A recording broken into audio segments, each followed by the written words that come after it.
Voilà, bonjour, donc nous sommes toujours au Week-end de Liberté, qui est le 8e, et je reçois maintenant Monsieur Claude Goudron. Alors je situe rapidement, si je fais une erreur, vous m'arrêtez. Donc Monsieur Claude Goudron est un monsieur qui habite dans l'Est, à Belfort, qui est un industriel, qui a travaillé de nombreuses années, qui a monté sa propre entreprise, qui fabriquait des échafaudages en aluminium, qui a eu jusqu'à 33 compagnons, donc c'est quand même déjà quelque chose de conséquent, qui aujourd'hui est à la retraite et qui a eu à souffrir énormément de l'URSSAF. Alors on va commencer par la chose, si vous voulez, qui est tellement invraisemblable qu'on va commencer par là et on développera après un peu plus.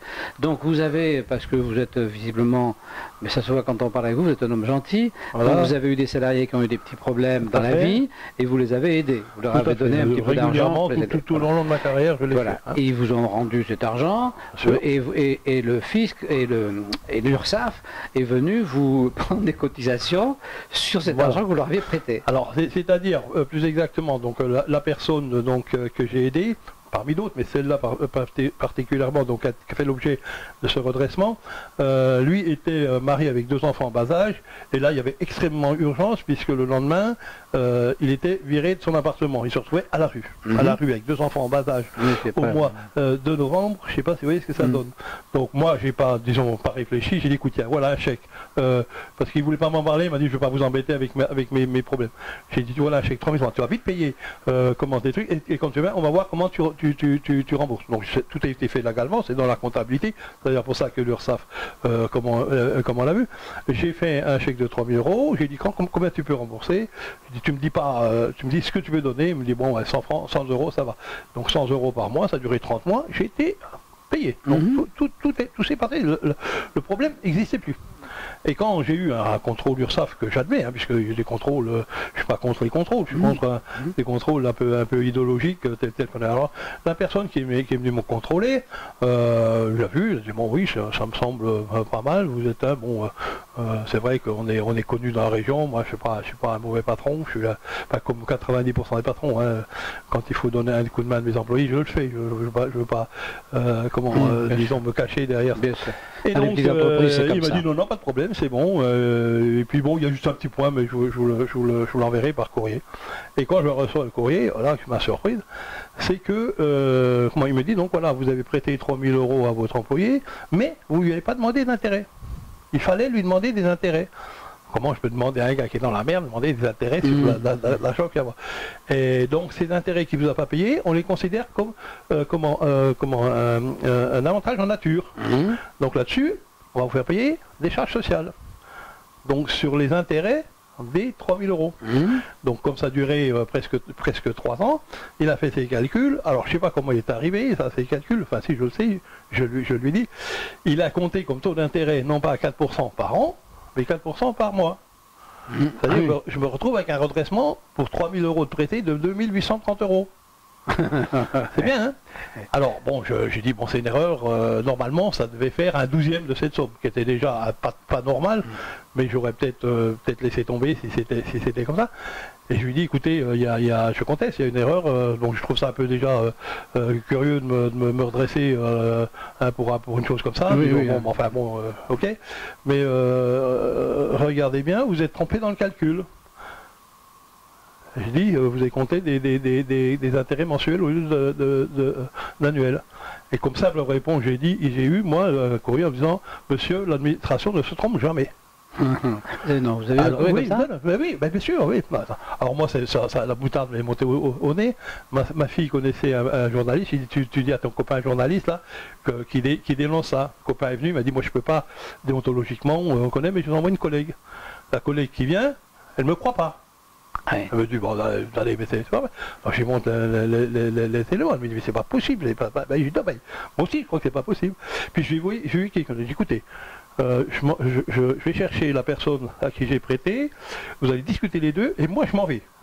Hein, je ne veux pas être là, comme ça, vous ne pourrez pas dire qu'il est sous pression, un truc. Et quand il est parti, il m'a dit, mais j'ai jamais vu ça. Donc, elle a demandé à l'URSSAF, donc s'il voulait avoir un droit de réponse, l'URSSAF l'a envoyé chez, bien entendu.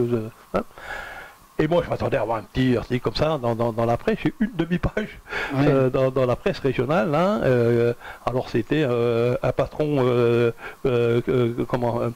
sanctionné parce que trop social. Donc, voilà, alors non, mais ça, donc vous ça, avez... après, Voilà. encore tout petit. Ça, après, ça a déclenché FR3, Antenne 2, TF1, Canal+, Le Monde, Figaro. J'ai eu un truc, et il y a eu 400 000 interventions Internet. De gens qui m'ont soutenu. Il y a des gens qui voulaient me donner la Légion d'honneur. Je ne fais que ce que font la majorité des patrons de PME. Et puis, donc le gars a été alors, mais massacré. Il y a même des trucs, j'ai dit stop, je les publie pas parce que c'était pratiquement raciste comment dessus. Et parce que moi j'ai demandé de passer comme commission de recours amiable. Donc là pareil, c'est normalement 1 mois pour répondre, au bout de 3 mois ils avaient toujours pas répondu, et là vient l'huissier qui veut me saisir. Mais toujours pour cette somme-là. Toujours cette somme-là. Après tout ce bazar médiatique. Oui, tout à fait. Et là, j'ai repris contact avec le journaliste de l'Est républicain qui m'a dit mais ces connards-là, moi je vais te les étendre. Il était bien. Et puis il a fait un article en disant monsieur le contrôleur, je vous conseille de retourner à la maternelle pour savoir calculer, pour savoir. Alors ce qu'il y a eu, si vous voulez, un truc, parce que bon, moi aussi je vous dis. La hiérarchie, alors le directeur de l'URSSAF de Belfort, je l'ai appris après, comment se faisait traiter pour un cancer. Donc j'ai dit, je l'ai rencontré, il m'a même payé à manger, et puis il m'a dit, je suis vraiment désolé, il me dit, moi j'ai fait confiance à mes gars, ils m'ont dit non, le dossier est solide, on peut y aller, mais c'est vrai, quand il y a ça, bon, parce qu'il m'a présenté ses excuses, j'ai dit non, je l'ai vu par écrit. Et je pense avoir été un seul d'avoir des excuses de la sécurité, du directeur de la sécurité sociale. Il n'y a pas beaucoup de non, donc votre affaire est tout à fait exemplaire de cet outil l'URSSAF qui ne fonctionne pas. Déjà, premièrement, parce que le rapport entre les prestations et le prix que nous payons est complètement délirant. Et on sait qu'il y a de l'argent qui s'évade dans les organismes syndicaux, paritaires, etc. Bon, donc ça ne marche pas.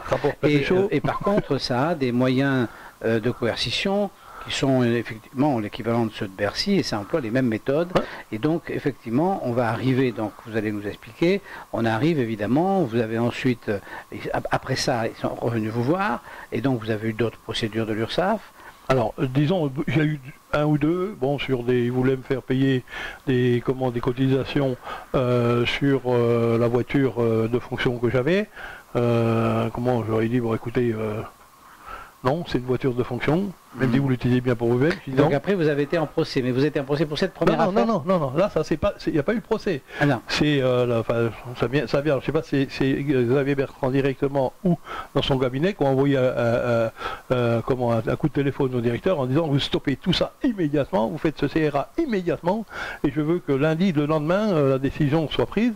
Donc le CRA a fait son travail, et comme je ne savais même pas, mais j'ai mon comptable qui faisait partie de cette commission, quand il a vu ça, il m'a dit, bah, je ne pensais même pas que c'était vous, là-dedans, et à l'unanimité, ils m'ont donné raison, et donc le contrôle fiscal a été annulé, j'en ai même fait annuler d'autres, parce qu'il y a eu d'autres cas sur Belfort, parce que le contrôleur, c'était un gars qui voulait se payer du patron. Son plaisir, c'était de les aligner. Et il y a eu plusieurs affaires comme ça.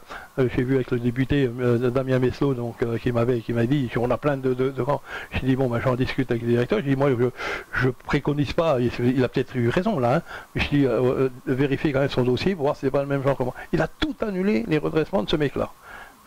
Donc ça veut dire que c'était pas sa première fois. Et donc moi j'ai eu gain de cause, donc c'était terminé. Bon, c'était qu'un souvenir que je raconte dans mon livre. Là. Vous les avez entendus. Alors donc, vous avez donc fait un ouvrage qui s'appelle donc Patron en mal d'existence. Et cet ouvrage, on le trouve dans librairie, non, sur Amazon. J'ai fait une auto-édition, donc c'est A3G édition. Voilà, donc il faut. Et sur Internet, on peut aller le voir et comment on peut commander sur Internet. On le trouve sur Internet. Voilà, il y a les 2 livres qui sont là. On parlera du deuxième après. Si vous voulez. Alors en fait, donc vous avez effectivement pris conscience de du fait que l'outil de contrôle est un outil qui fonctionne un petit peu dans la chance, que répressif, voilà, qui n'est pas rationnel du tout, qui n'est pas ouvert, qui n'est pas sympathique et qui en plus est tricheur. Et donc à partir de là, ça vous donnait envie de vous battre un peu. Oui, moi je défends. Bon, j'ai d'autres exemples, pas que j'ai par exemple 2 ans de procédure pour un point de retraite permis, avec la signature de Sarkozy pour venir débloquer le système. C'est plein d'anecdotes comme ça sur les contraintes administratives qu'on trouve à tous les niveaux. Qui sont très bonnes. Oui, ça c'est effectivement, vous êtes en venant ici à ce week-end de la liberté, vous êtes chez les libéraux qui évidemment souhaitent qu'il y ait moins d'État et que donc on soit un peu plus libre de respirer et d'être un peu plus heureux dans la vie, parce que ces contraintes qui touchent effectivement plus particulièrement ceux qui agissent, parce que comme c'est des contraintes qui viennent se rajouter on perd son temps, à l'action, on bouffe son temps, il n'y a que celui qui fait rien qui n'a pas ses contraintes. Si on veut éviter les contraintes, il faut ne rien faire. J'ai dit, moi, mes clients, mes fournisseurs, mes concurrents m'ont foutu une paix terrible, les seuls qui m'ont emmerdé, c'est l'administration. Oui, on est bien comme c'est clair que c'est la contrainte. L'administration... La contrainte pour la contrainte.